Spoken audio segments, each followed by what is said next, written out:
Mi abuela siempre decía que a los muertos no se les debe luz, porque tarde o temprano vendrán a cobrarla en la oscuridad. Nunca entendí a qué se refería hasta que decidí remodelar por mi cuenta una vieja casa colonial en el centro, una propiedad que llevaba vacía casi 40 años. El primer error ocurrió en la segunda semana de trabajos. Estaba tirando un muro falso de yeso bajo la escalera para ampliar el recibidor. Detrás de la pared, envuelto en una oscuridad que olía a encierro y a humedad centenaria, encontré un pequeño nicho de piedra. No había tesoros ni documentos, solo un reclinatorio de madera apolillada y un plato de cobre fundido a la pared, cubierto de cera derretida tan vieja que se había petrificado. En el centro del plato quedaba el muñón de una vela negra. Mi instinto debió haberme advertido que volviera a levantar el muro, pero la curiosidad es el defecto más destructivo del ser humano. Con el cincel en una mano, saqué mi encendedor y en un acto de pura inercia acerqué la llama a la mecha endurecida. Sorprendentemente, prendió. Una luz naranja y débil iluminó el nicho por unos segundos antes de que soplara para apagarla, riéndome de mi propia tontería en la casa vacía. Esa misma noche comenzaron las visitas. El fenómeno no empezó con puertas azotándose o ruidos estruendosos.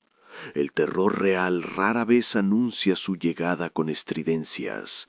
Se filtra por las grietas de tu cotidianidad.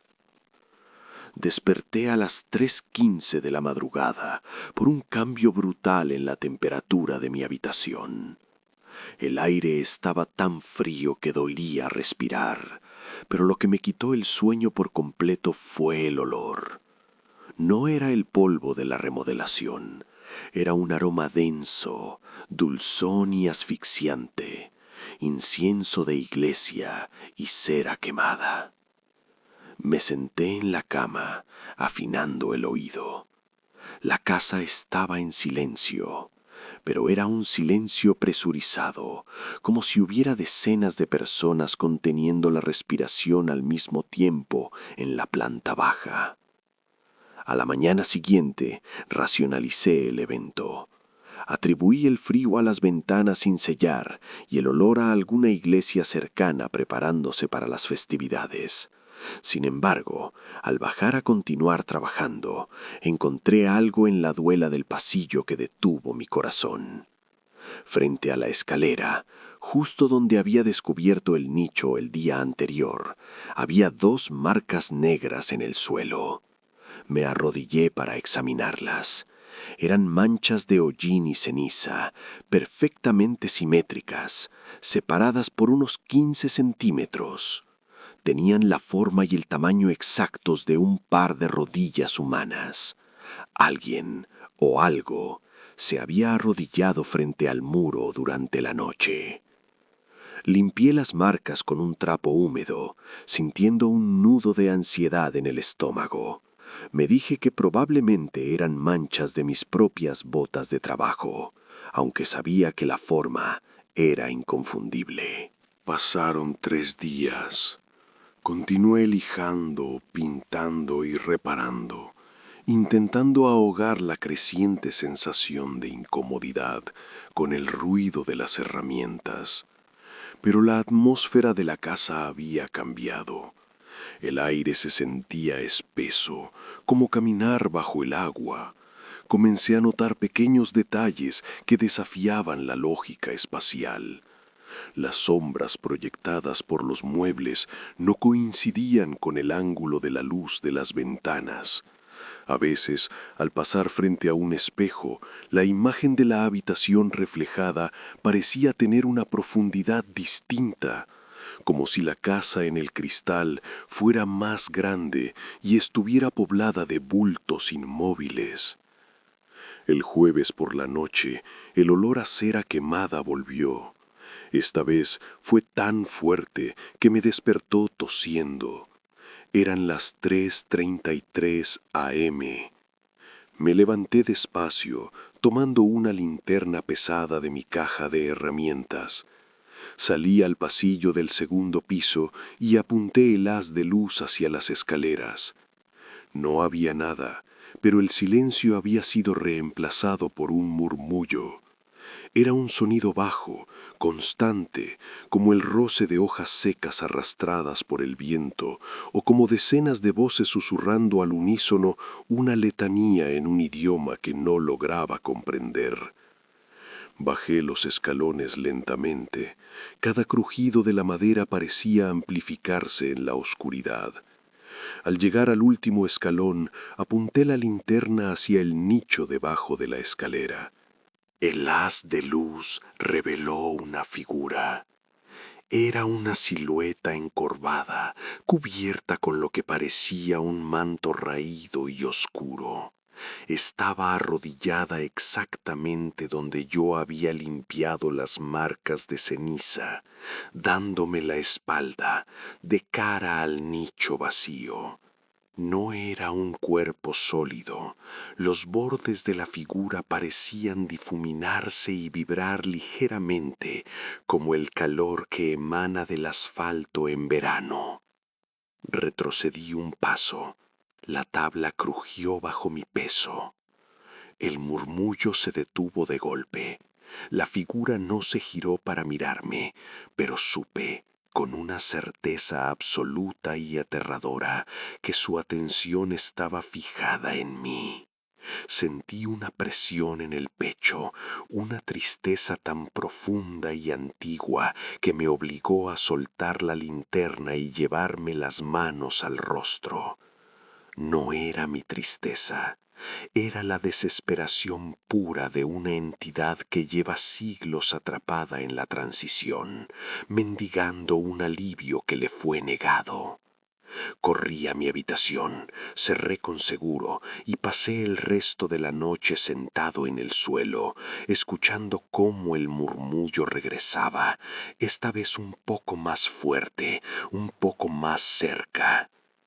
Al día siguiente, dejé las herramientas tiradas y busqué al cronista local del barrio, un anciano que regentaba una librería de viejo a pocas cuadras. Cuando le describí la casa y el nicho oculto, su expresión cambió de la amabilidad a una palidez enfermiza. Me explicó que a finales del siglo XIX, esa propiedad no era una residencia familiar, era la sede de una antigua cofradía dedicada a las ánimas benditas del purgatorio. Su único propósito era mantener velas encendidas día y noche y rezar rosarios ininterrumpidos para elevar a los espíritus en pena, aquellos atrapados en el bajo astral por sus deudas terrenales.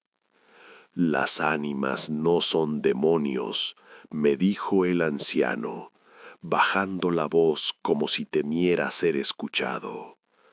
Son almas estancadas, desesperadas por la luz que las guíe fuera de la oscuridad.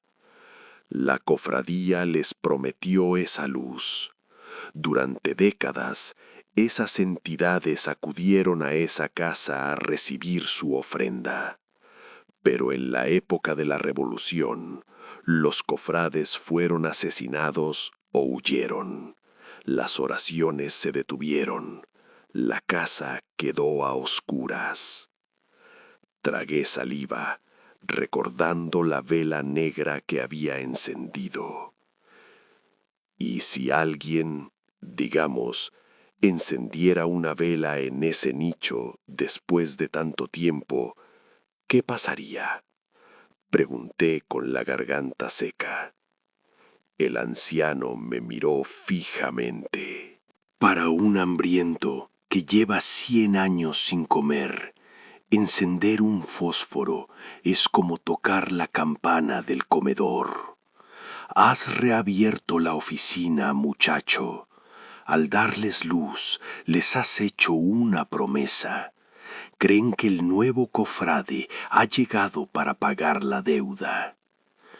Esa noche no quería volver, pero todas mis pertenencias, mi dinero y mi perro estaban dentro de esa casa. Llegué pasadas las 10. La propiedad estaba completamente a oscuras. Las luces eléctricas no encendieron. Los interruptores hacían un clic hueco, inútil. Encendí la linterna de mi celular. El aire era gélido. Mientras avanzaba por el pasillo hacia la cocina, la batería de mi teléfono pasó del 80% al 15% en cuestión de segundos, la pantalla parpadeando erráticamente. Y entonces el murmullo comenzó. Esta vez no era un susurro lejano. Venía de todas partes, de las paredes, del techo, del suelo bajo mis pies. El olor a cera e incienso era tan denso que me provocaba arcadas. Caminé a trompicones hacia la sala y detuve mi paso en seco. La habitación estaba llena. Decenas de siluetas oscuras, vibrantes y translúcidas, abarrotaban el espacio. Estaban arrodilladas en el suelo de madera, tan juntas que no había espacio para caminar entre ellas. Todas miraban hacia la pared donde antes estaba el nicho, y todas murmuraban, un sonido ensordecedor de lamento sin palabras. Mi teléfono se apagó. Quedé sumido en la oscuridad total. Escuché el sonido de tela arrastrándose, el roce de rodillas invisibles moviéndose sobre la duela. El murmullo cambió de dirección. Supe que se estaban girando hacia mí. No tengo luz, susurré, llorando de pánico en la oscuridad. No soy el cofrade. No sé cómo ayudarlos. El murmullo se intensificó, transformándose en un siseo exigente, casi iracundo. Las presencias comenzaron a avanzar hacia mí. Sentí el frío rozar mis manos, mis brazos, mi rostro. Eran como ráfagas de hielo seco que me succionaban la energía con cada toque. Mis rodillas flaquearon. La presión en mi mente era insoportable.